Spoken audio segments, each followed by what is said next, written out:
meeting again. I'm not staying up any later. I like how we're the only ones here. Come on. It's like no one cares about privacy anymore. That person Who's cares that about person? privacy. That person's a nerd. Look how crazy they are over privacy. Good on you for caring about your privacy. Nerd. Well, privacy is good though. 640. You know. Can't have Respect your privacy elder. if there's nothing Respect to your privacy. elder. What is that supposed to mean? This age is 640 years old. Man, how long is it gonna take them to start this? If it Just gets kidding, delayed again, nerd. I You're swear not I'm just gonna actually get a nerd. Cyan's a nerd. Science definitely. Not. I'm not a nerd. Yeah, you are. Such a nerd. I'm not. I just care about my privacy. That is not Oh my what we're god. talking about. This world in mirrors. Oh, I swear to god. Are there mirrors? Yeah, your personal mirror here. It's like it goes schizo because it shows random shit only in the mirror. Yeah, it's like the skybox. They use like some ambient occlusion. Oh, which that one of us wants the causes intro? Issues with I don't personal think I should use mirrors. my personal mirror. It's making it Oh, laggy. finally! Jeez, that took forever. Yeah. Mirror will make you lag if I'm you're here. I wasn't just a club pin. Hello, Oh, I everyone. forgot it's a cat. I am Janaeus, and this is Alafox, and this is Clawing Back Your Privacy, Personal Internet Hygiene in Unsafe Environments, presented by DEFCON. Start with some intros. Ala, why don't you go first? Oh god. I'm a fox. I think that's all that's relevant, Oh, right? by the DEFCON. I don't know. I cannot hear I've you. been- Be quiet. Oh, that guy's mic is so quiet. I'm talking. Can you not hear me? I can't hear him. They can't hear him either. Alright. Is that what? Can you not hear Does me? chat hear me? Why is my voice not being I hear you, but you're like. He has the down. wrong microphone selected. Oh my goodness. His microphone This is is getting. This has gotten glitching. delayed twice. Oh my! And they're still having issues. something? I think they're just not projecting the voice correctly. Fucking. Oh my god. furries. Man, wait, what instance are they in? Introduce yourself while they fix my Your audio. mom's They're in my instance. Not this one.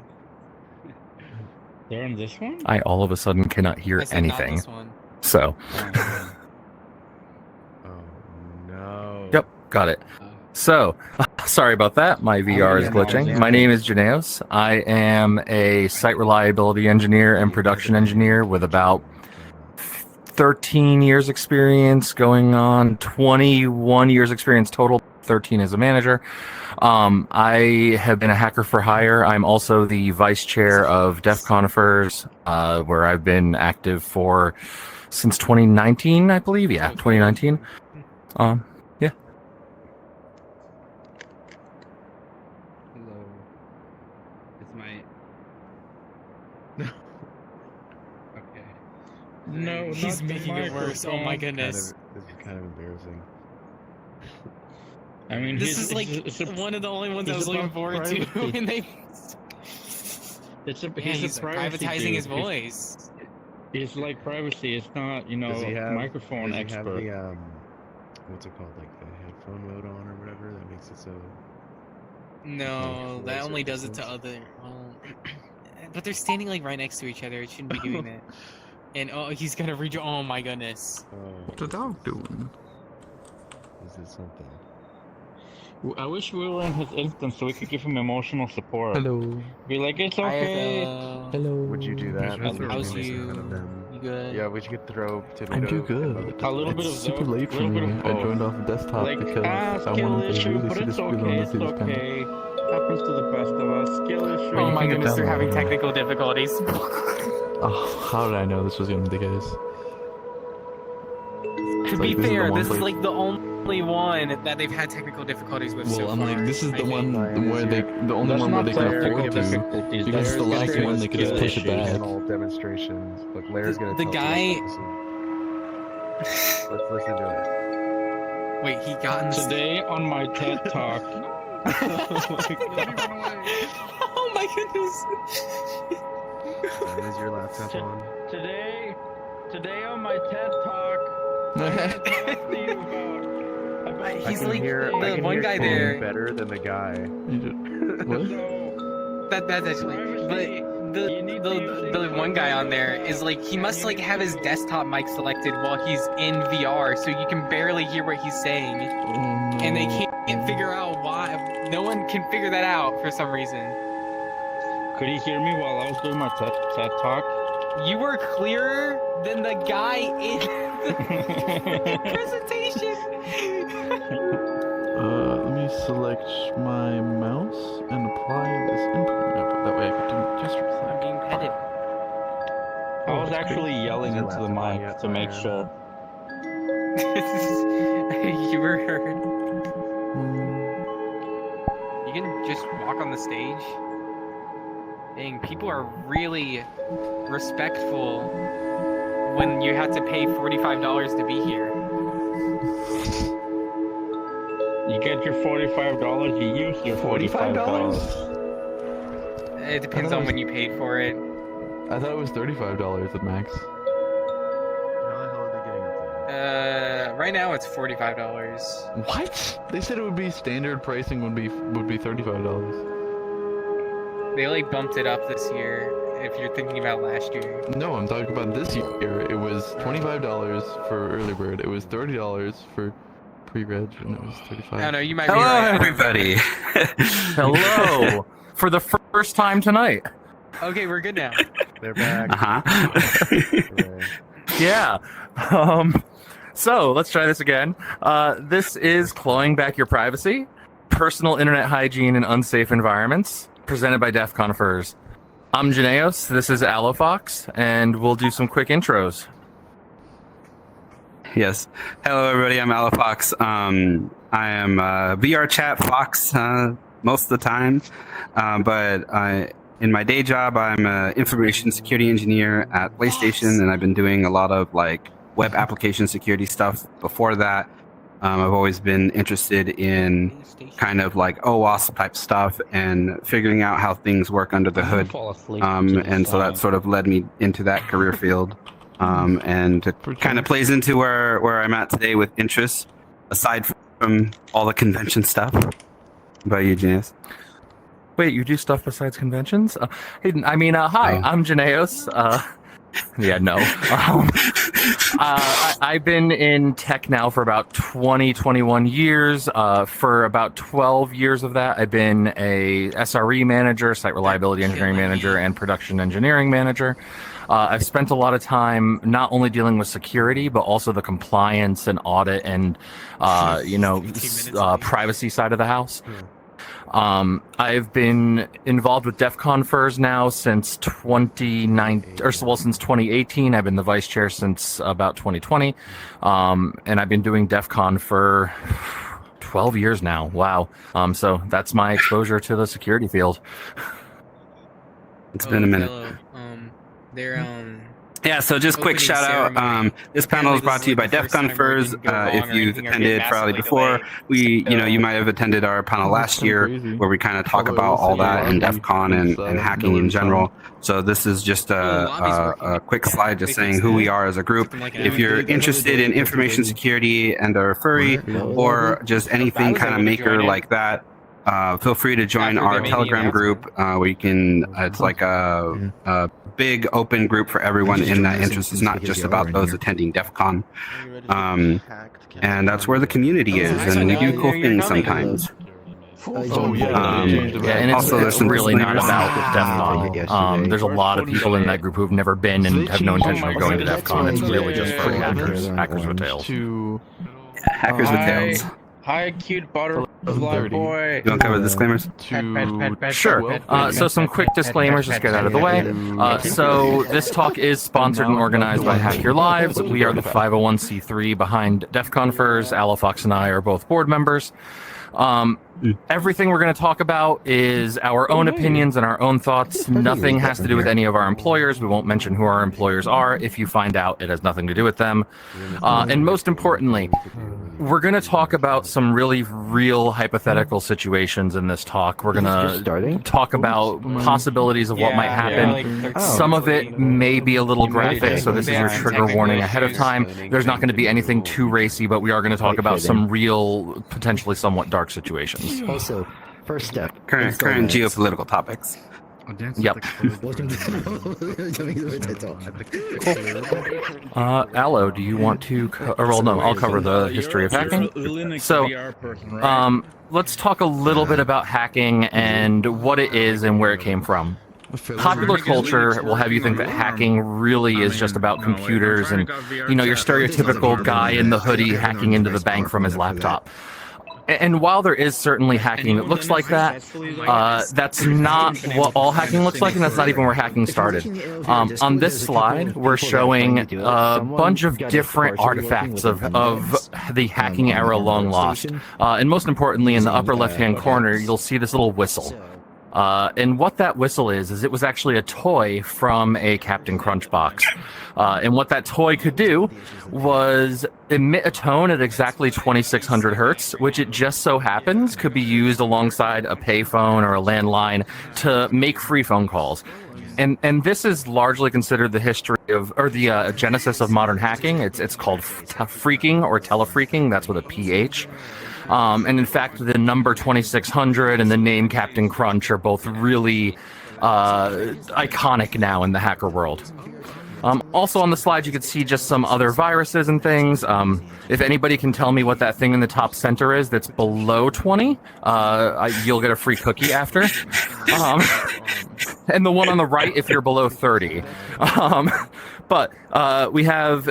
on the slide in no particular order, below Captain Crunch, we have Nod 32, we have the Sub-7 virus, which was one of the first rat tools ever released. To the right of that, below the mysterious device that nobody under 20 knows what it is Nod 32. That's the first commercial antivirus program that was ever released. Below that, the AIDS virus.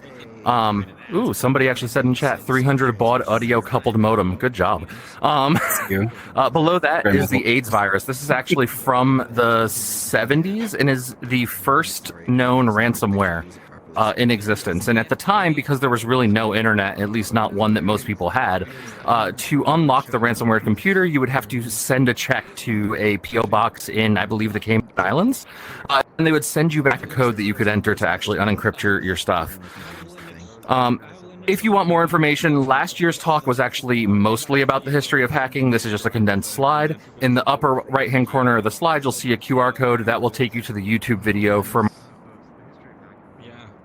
I think I glitched out for a second. You're back. Back. Yep. Sorry. So if you click the QR code in the upper right, that'll take you to a YouTube for our talk from Ferality Umbra. Yeah. Next slide. I got it. There we go. Yeah, so we kind of said in disclaimers, this talk is going to cover a little bit about sort of current topics that are going on. Obviously, as someone who lives in America, both me and Janaeus, this is most knowledge to us. There's things happening all over the world all the time, even before current times here, but this is just sort of relevant. It's not really about why it's going on, but just sort of the consequences of that in the context of people like us. So, lots of stuff's going on. There's people protesting for equal rights, and I'm sure most of the fandom is aware of LGBTQ things, and it's been pretty negative for that lately here in the States. And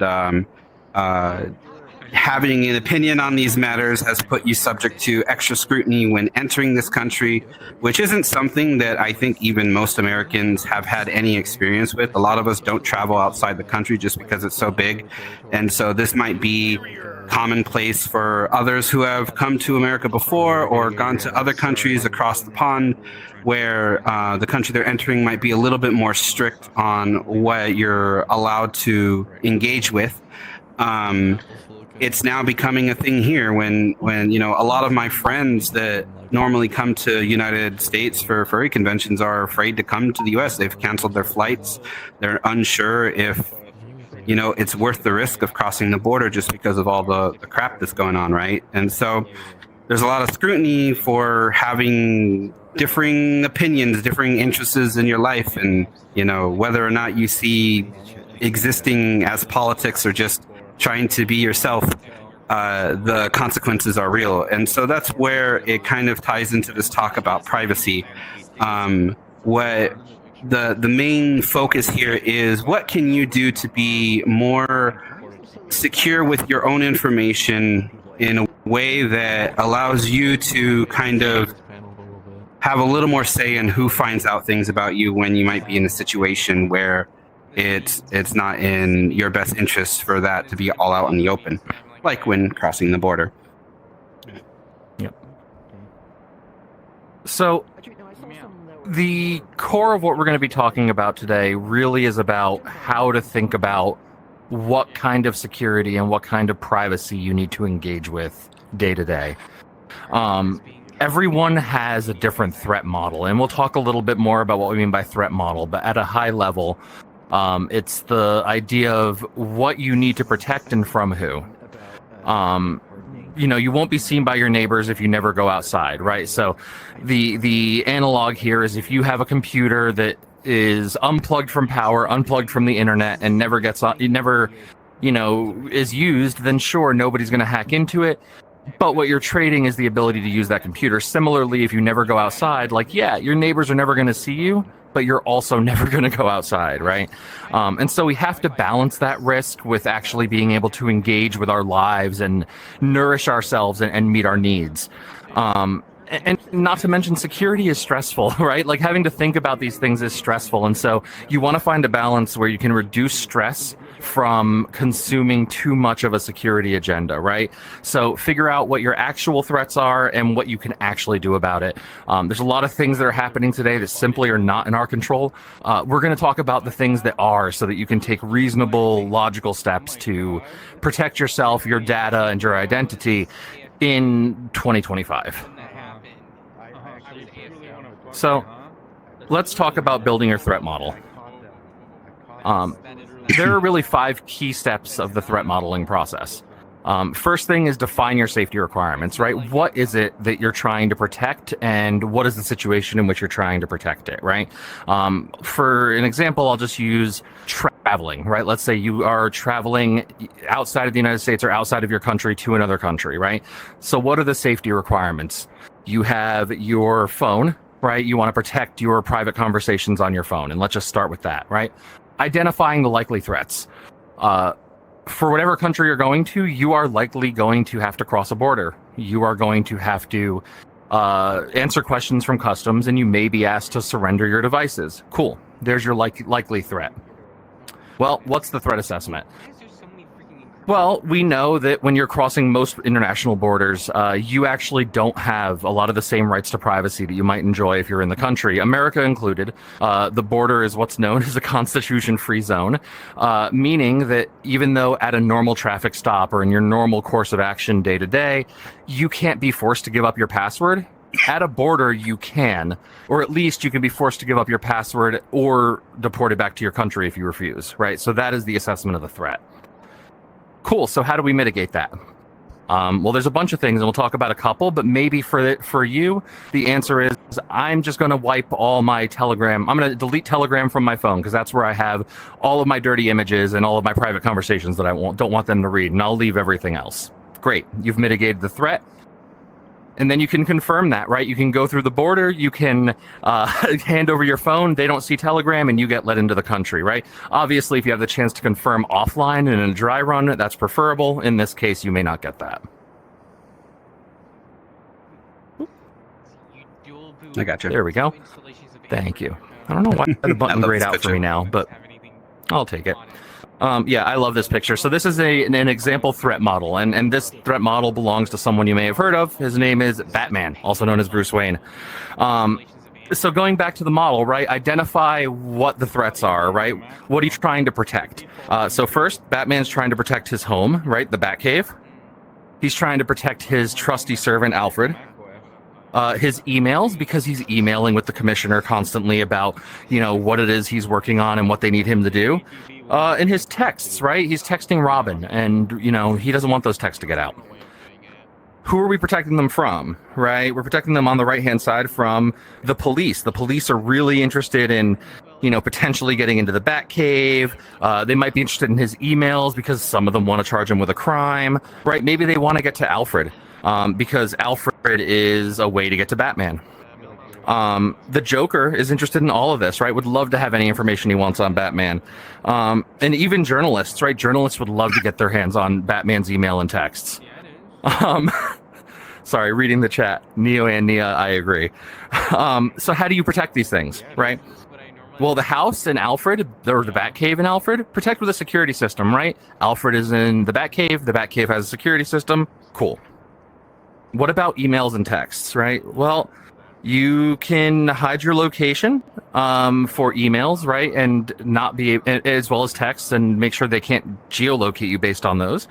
You can also encrypt your emails and texts, right? So Batman, in this case, because he doesn't want journalists to read his email, would encrypt his emails and texts. He would use burner email accounts, burner phones to hide his location. And this is how we think about threat modeling, right? Identifying your assets, figuring out what you can do to protect them, and from who. Gotcha. Current cybersecurity threats. So, obviously, most of us don't have the Batcave at home, and as much as we might have it when we put the headset on, but just kind of common stuff. There's always these fun things that are happening in movies where you just or even video games like Watch Dogs. You just walk up with the phone and you press a button and now you control everything. It's not necessarily like that. There's some realities that we live in. Obviously, I think most people, I would assume, in today's world know what the word phishing means, even though it's still the most prevalent attack that is successful when it comes to things like companies. But you notice that if any of you have an email address, of which we all have to have one just to log into things like even VR chat, you get everything but the actual mail that you want. So almost everything I get is junk mail. It's advertisements and stuff for things. And sometimes these ads look very fake, like your Nigerian prince offering you $1 million, and it's really weirdly misspelled and is clearly, I think, a scam to most of us. We've grown up learning computers as millennials of that's obvious. And, usually our parents or grandparents are the ones dealing with it. But, even as the next generation gets online, they've gotten really good at making these look legit and real. And, they go to the extent of where they hack the actual company that sends the email. And, we're smart enough to, some of you might be smart enough to go to the email headers and say, was this sent from the actual company? Can I trust this? And it's a hacked email. You click a link and, they download a virus or something. For us, like VR chat players, I think more common one is the Discord link scams. It's all phishing. It's a very, we talk about it like it's a thing that you hear every year in October Cybersecurity Month, and it's like, oh, that'll never get me. And then, you have to get in your Discord account back because it got you. So just think about links when you click on them. Just don't click on links. Google everything. Don't click on the ads, and try to get to the original website yourself. It's best way to kind of counteract that. Vishing, smishing, I don't think any of us really care about vishing. Raise your hand if you've answered your phone in the last 5 years, not me. I don't even have the ringer on. You can do something other than Telegram with it? Right? It's how I feel, right? So now text messages, I don't really get that much spam text. I mean, I did during the election season. I swear everybody had my damn phone number. It wouldn't stop, but don't click on links that get texted to you. There's no one that is smart enough to paste a link into SMS. So it's not anyone you know. It's a pain in the butt for me to even do that. No, your parent isn't doing that, so don't click on that, right? And there's a screenshot here from Telegram. It's a common scam in Telegram. There's a lot of what people say are bots, but honestly, they're just other humans that are trying to scam you, and they know what VR chat is. In every single Discord server, you're gonna have at least one person who's logged in, has a furry icon. It might look real, it might be AI generated, and then they're like, hey, I make commissions. I'm just going to DM you first to commission me because I make models. And they know what VR chat is. And they're in a VR chat Discord server for furries. And they're saying, I make furry avatars. And then they have some image that looks either really bad or stolen from some really good artist. They know what you like. It's not just a random AI bot. There's actual humans behind this responding to you. And, you know, sometimes they don't respond very well. And sometimes they can have a full, like, in the know conversation and even know our lingo. So just dealers don't DM you. They don't have time for that. If you want a commission, go find an artist and message them. They shouldn't be messaging you first. That is an instantaneous red flag. And if you are a dealer that actually does that, I would be really shocked, and you probably should stop because it's just not a good look. Just make ads and let people reach out to you. So, yep. And I was going to say, like, you mentioned earlier the typos and how you can tell they're fake. That, for a long time, was their strategy, right? They wanted to target people who wouldn't get tricked by that, because that would get tricked, because if you got tricked by that, you'd probably get tricked by their scam.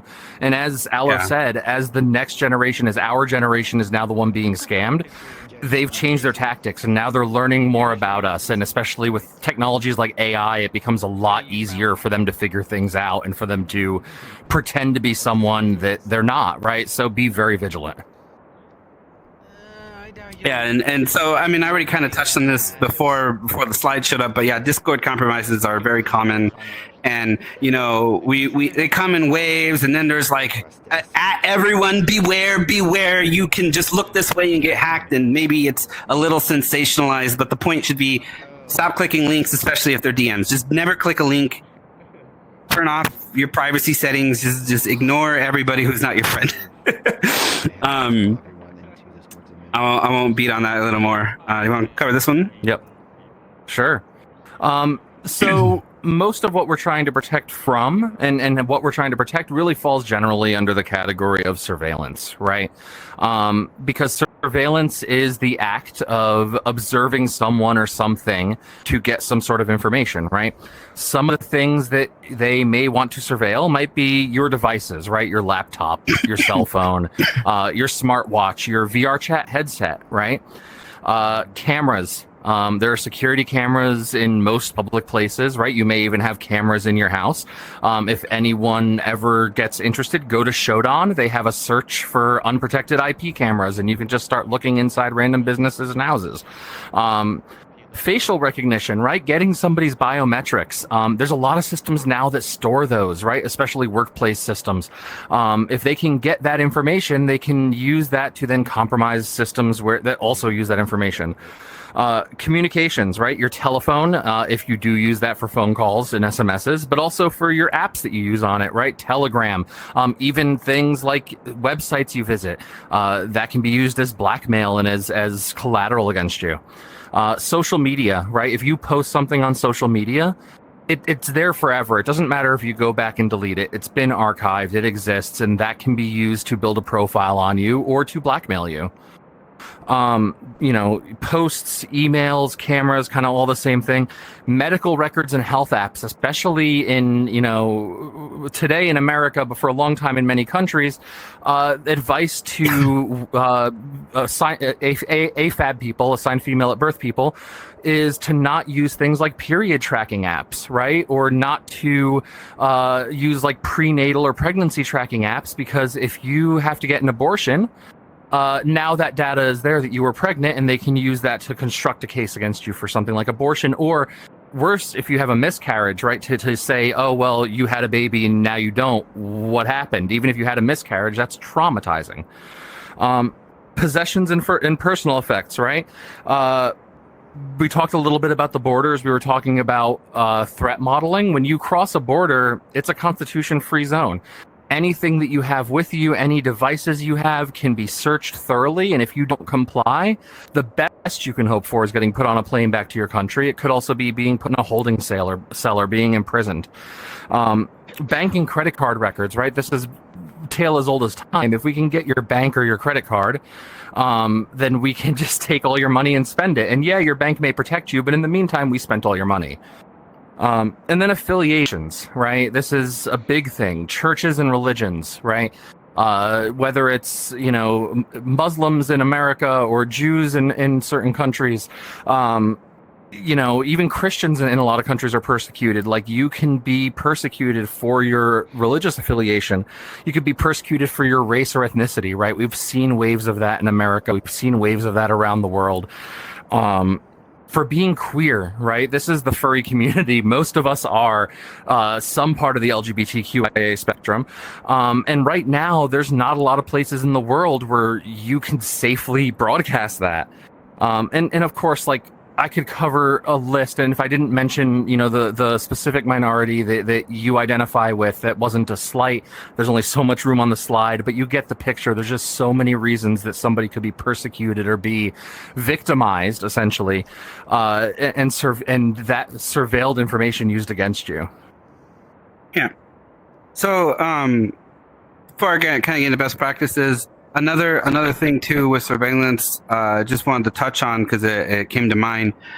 There's like a lot of people think that, there's cameras everywhere, and it's just about sneaking through New York City in the shadow areas, right, and not being seen on camera. There's a lot of cameras, and there might be some on the street, but most of the time they don't even bother going through that, especially if it's something like a protest or other thing that you're at. And like, we don't have any tips in here specifically for like people who might be engaging in that activity, but just be conscious that even if you don't have your phone on you, there's a lot of people who do, and they're taking pictures and they're live streaming. Everyone's on TikTok live, everyone's on Facebook live, everyone's on Twitter. I don't think they do live anymore, but they're still tweeting or yeeting or whatever the heck it's called now. And I don't know. There's already open source software out there that you can look up if you want, and I'm sure that the governments have much better software that they have in house or built upon, where they can literally just like give it a picture and it will scan all social media, especially Blue Sky, which is all open. There's no locked accounts on Blue Sky, and we're all moving there, right? It could just scan all the images and reconstruct every geotagged photo that was taken in that area anytime around the protests, and almost have like a point cloud 3D map, like what they kind of imagine when you see a movie, but in reality, of real photos from the event. So you can be reconstructed that way. We have the technology. This isn't like supercomputer stuff. It's just current day tech that we have of photogrammetry and social media, open source, OSINT, right? Open source information intelligence. So that kind of gets in a little bit into travel safety, which I'll touch on on the last point, but there's things that you can do to sort of better situate yourself for crossing a border, or just being in a country where you might not have all the ease of freedoms that you have in your home country. Lockdown mode is a feature that's built into Android phones, as well as, I'm not sure exactly what it's called. It might be called the same thing in iOS. I don't have an iPhone. Yeah, I think it is. But like Android, you can hit your power button, I think 3 or 5 times, and it will force log out your screen so that your thumbprint doesn't work anymore, and you have to type in your PIN code. You may have wondered, like, why does that happen? I wanted my camera. The reason is for that is because I think, I'm not sure if it's every state, but I think it's a federal law where police who pull you over, they cannot compel you to tell you their password, but they can force you to do any biometrics. So they can take your thumb and shove it on the phone to unlock your phone if they want to. They can take your face and put the camera in front of it to unlock your face lock, but they cannot ask you for your PIN code.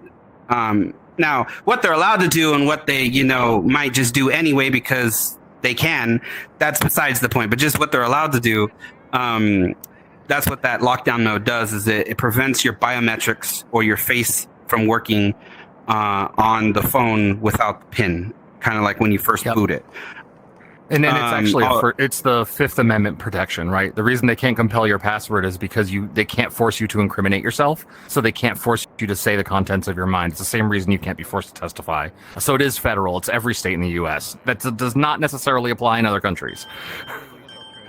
Yeah, and so moving on to crossing the border, obviously, there's two aspects there. In the border crossing, they can ask you for your PIN, and I think what they're supposed to do is, if you say no, they take your phone forever and they never get back to you, and you may or may not be let in the country, depending on how they feel. So just expect that they will be going through your phone. Plan for it. If you are entering the United States, even if you are a U.S. citizen, they will go through your phone, and maybe they won't because of the way you look, or they're busy, or that agent doesn't care, and you had a good chance, or they were too busy. But they can stop literally everyone if they wanted to, if they feel that way. If you give them a weird look, or just the wind is blowing to the left, they can do it. So disconnecting your phone from the internet, put it into airplane mode. If you have some kind of guest mode for the phone where you can restrict turning on the Wi-Fi, turning on the network, technically they're not supposed to go through cloud accounts, but most of our cloud accounts, like when you have Gmail or Telegram, when you load the chat, it's downloading it to your phone, so it's on your phone and they have access to that. So it's best that you remove things like Telegram or your Signal or anything that you don't want read, where it might show who you have relationships with, or what kind of art that you like, or whatever. It's not about necessarily hiding illegal stuff. That's not what we're worried about. It's just, I have I have a certain religion, I have a certain sexuality, I have a whatever. There's nothing wrong with the content on the phone. It might not even be like adult subject, right? But having it off of your phone reduces that risk that it might be used as an excuse to reject your entrance, ban you from the country, incarcerate you, whatever it is that country might want to do. Removing any local data, wiping the phone is usually a good tactic if you can deal with it. I know that I'd probably be really frustrated if I wiped my phone, so I don't know. Yeah. You can always just buy a second phone.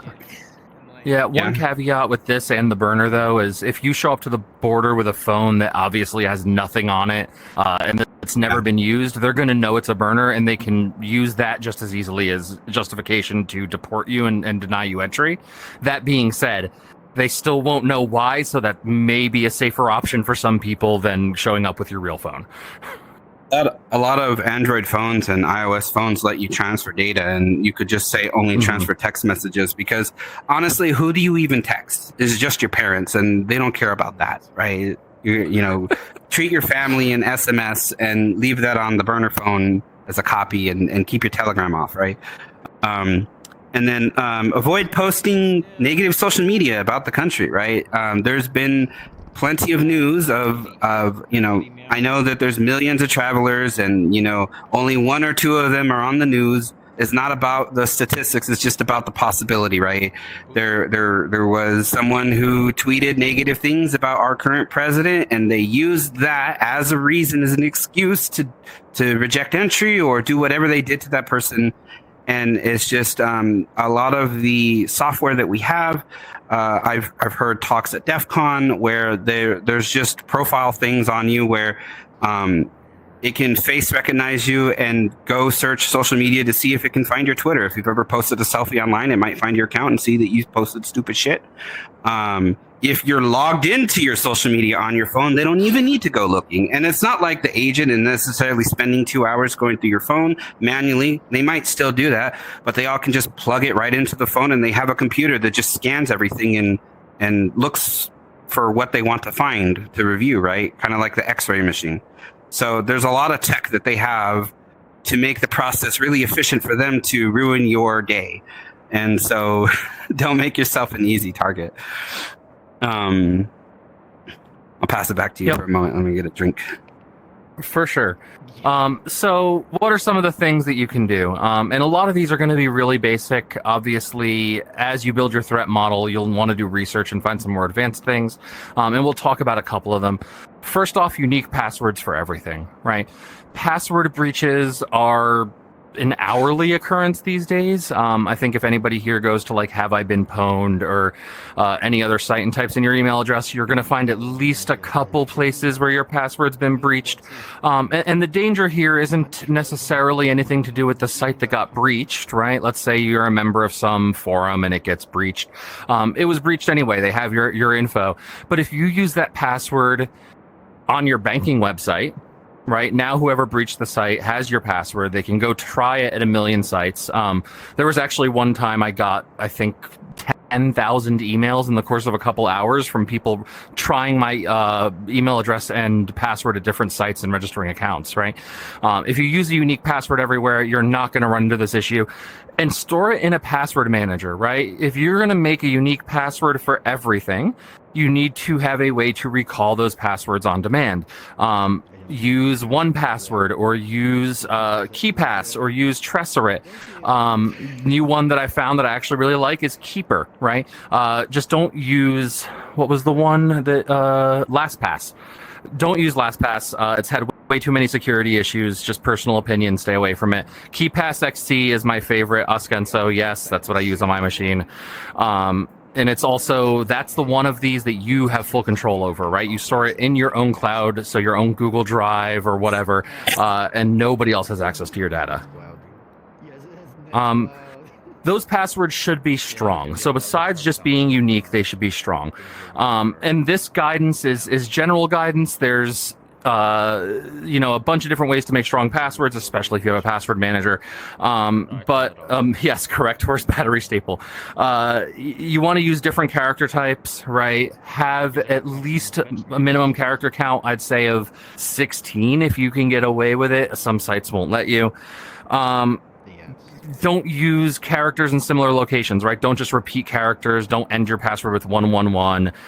Don't do common patterns or keyboard walks. And when we say keyboard walks, it's things like QWERTY, or ASDFGHJKL. Basically just running your finger along the keyboard and walking it, right? Passphrases are better than passwords. If you want a really simple way to make passphrases, look up Diceware. It is a free open source tool. And I say open source because you don't even download software. You roll dice. And depending on the result of the dice, that forms your password, and you can use that every day to create new passwords for every site, and it's a fun way to do it, especially if you're into D&D. If you haven't read the XKCD on the right-hand side, correct horse battery staple, it talks a little bit about why passphrases are better than passwords. Please do not make your password correct horse battery staple, or if you do, send me your email address. That's my hotspot password. Hotspot, I like that for hotspots. Send me your social security. MFA? Oh, yes. 2FA, MFA, it's second factor authentication, or two-factor authentication and multi-factor authentication.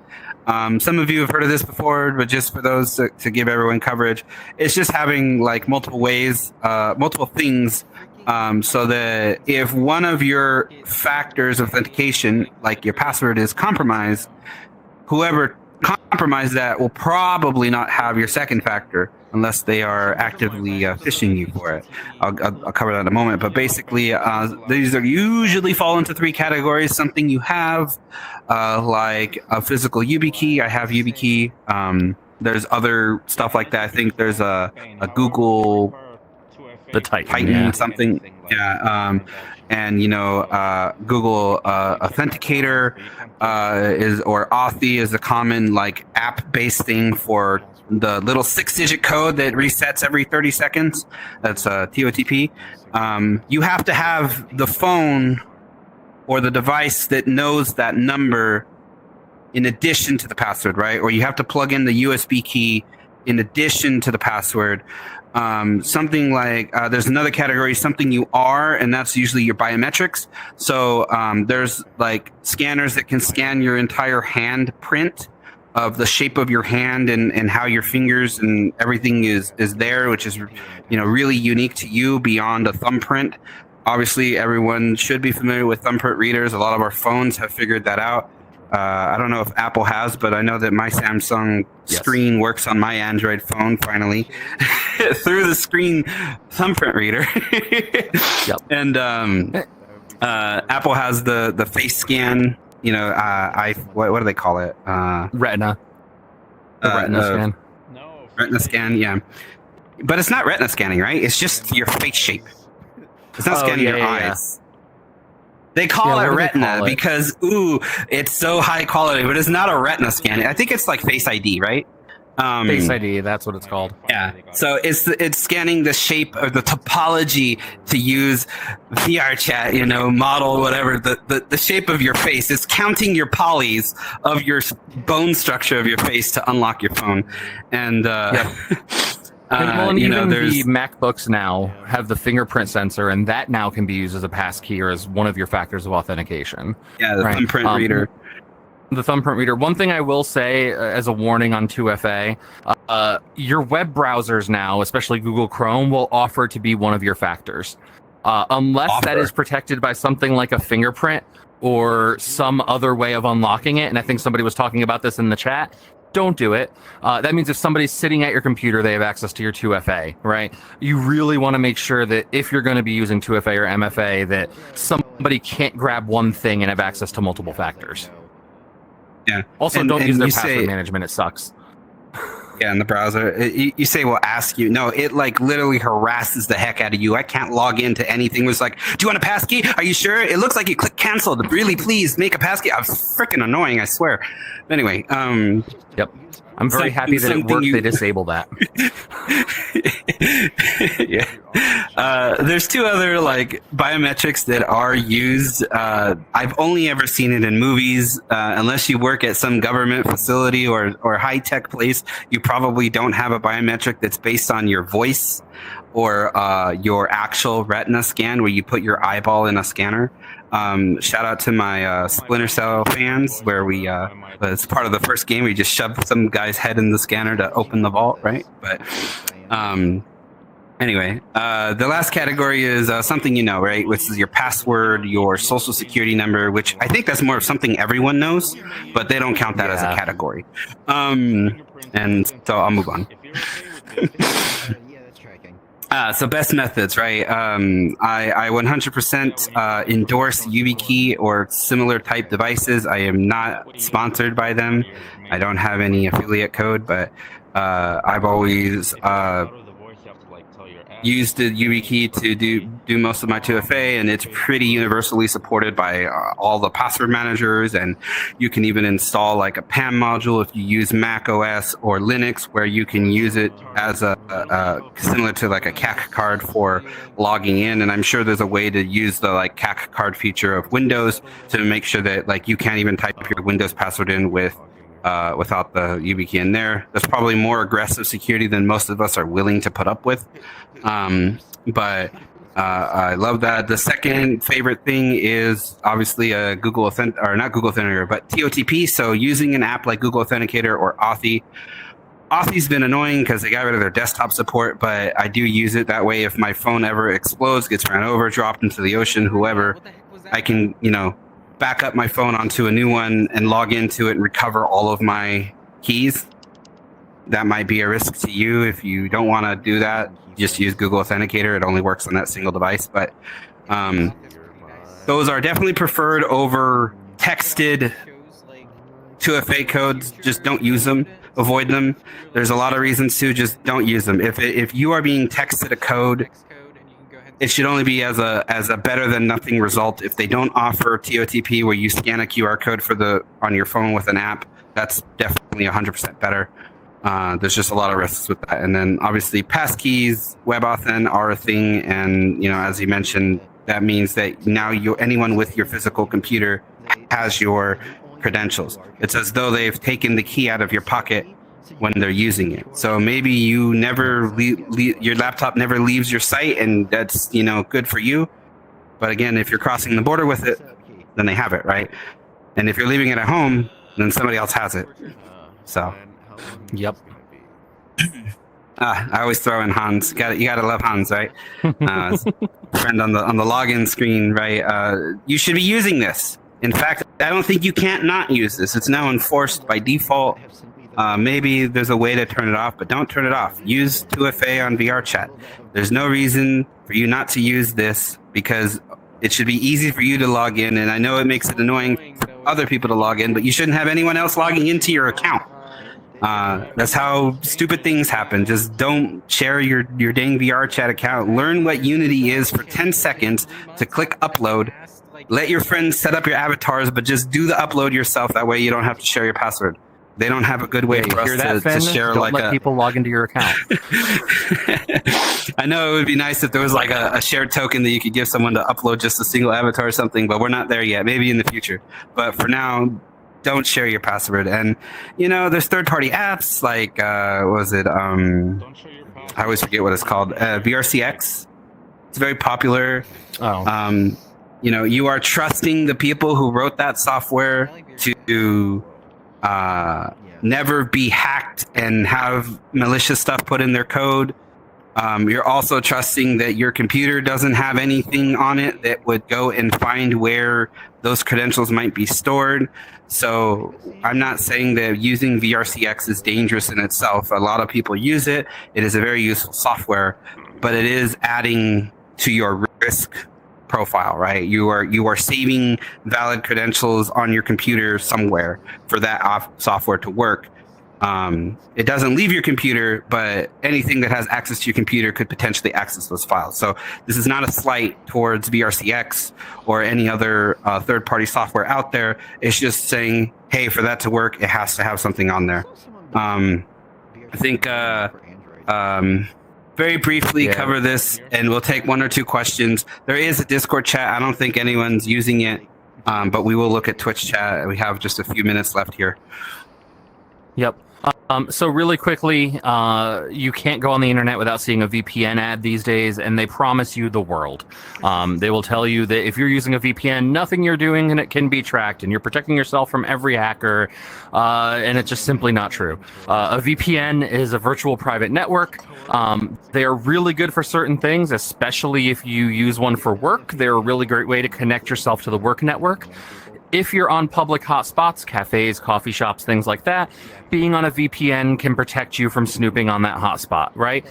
Even that, the utility is a little bit limited. Almost every website is encrypted now, and so it's very hard to snoop web traffic. Exactly. It makes no sense for casual browsing.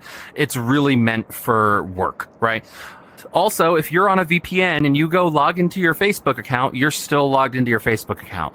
Nothing that you're doing on there is safe. Nothing you're doing is private. You're just doing it on a VPN and slowing down your connection. For most people, the biggest use of a VPN is essentially being able to watch movies from America when you leave another country, or watch movies from another country while you're in America. That is the most valuable thing. I see a question that we'll get to, but that covers VPNs. And then I think, really quickly, encryption and encrypted apps. Signal is the gold standard for sure. It has end-to-end encryption. Again, if you're crossing borders, you may also... They have stickers now. If you're crossing borders, you may still want to use things like ephemeral messages and make sure that, any messages you're sending you don't want people to read get deleted. That is the most secure way to use not just Signal, but any messaging app. WhatsApp, also end-to-end encrypted. You can look up their audit reports, and they use well-known encryption. Telegram is technically end-to-end encrypted, but they committed one of the cardinal sins of cryptography, which is rolling their own crypto. And their cryptographic algorithm has not been fully vetted, so proceed with caution, especially with anything sensitive. By the way, it is only encrypted if you start secret chats. Group chats and, just person-to-person chats are not end-to-end encrypted. They are just encrypted with HTTPS. And then Blue Sky, Twitter, Discord, none of them are encrypted by default. There are layers for some of them, especially Blue Sky now, where you can, but don't assume they're encrypted unless you know what you're doing and are putting in those layers. Cool. That brings us to the end of the talk. I think this is the first time we've finished anywhere near on time. We have about 3 minutes, it looks like, for questions. About the QR code. Yep. We do offer for free candy as part of the talk for anybody who attended, so please help yourself. Is it unreadable? Damn. Scan it later. Scan it later on YouTube. We'll publish the deck. Yeah. It won't do anything right now. So anyways, I saw some questions in there. what about Wi-Fi downgrade attacks? I mean, that is a valid use case, but like, how many people these days actually use Wi-Fi anymore in the public? Like, we have phones as most of our internet connection. Usually, if you're on the move at a coffee shop, you're probably browsing on your phone, and that's going to be using your mobile network. And if you might tether off of it. But if you have to use a Wi-Fi, I mean, using a VPN to just protect yourself might be beneficial. But most of these big corporate vendors have a proper Wi-Fi infrastructure anyway.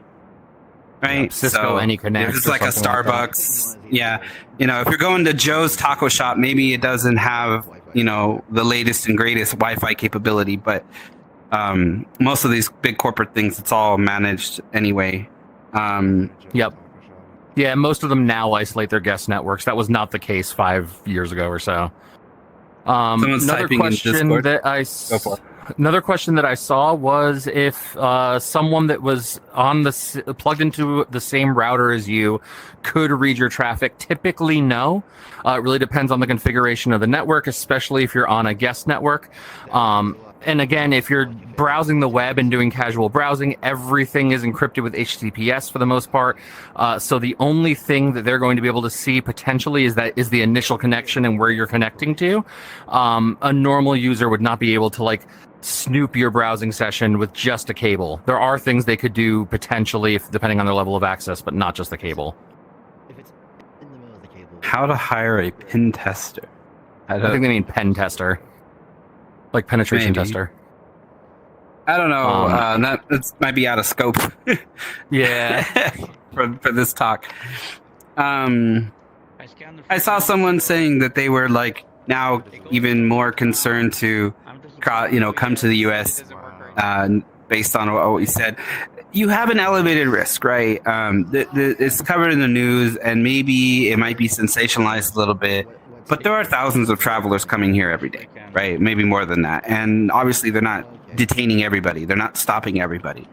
But they are stopping more than 0 people. So the whole point of this wasn't to say, oh, it's scary to come into anywhere international, especially here, and that, you should be scared out of your mind. It's to think about what you're bringing with you and make smart, conscious decisions on what those things are and what's on them, and reduce your risk, reduce your profile of if you are the randomly selected individual in the line to get the pat down and get, whatever your shit gone through, that you're already prepared and it's not a surprise. Like, you had no idea this was possible, and you have all 372 group chats and Telegram fully downloaded and cached, and all that. And right, so don't get caught with your pants down. Right, basically is I think more the point than to never come across a border. It's scary. It was more about that. I do want to call out Ceci Lasso's answer to how to hire a pen tester. Just proudly brag about your website security on some forum and watch everyone try to prove you wrong.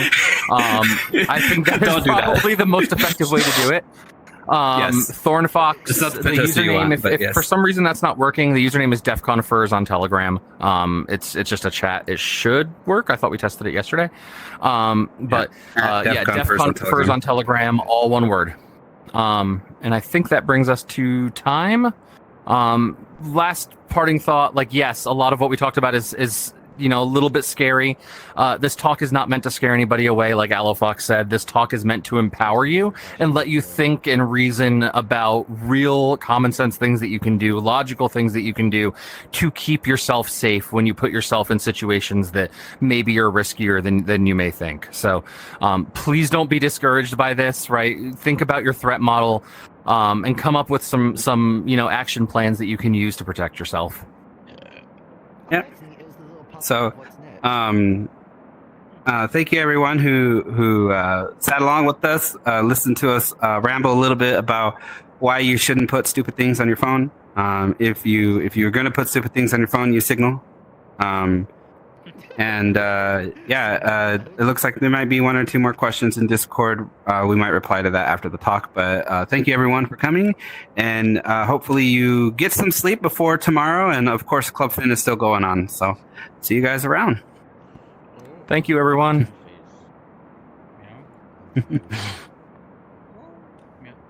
Wait, do we dab on the way out now? Right? Yeah, we gotta get the dab in there. I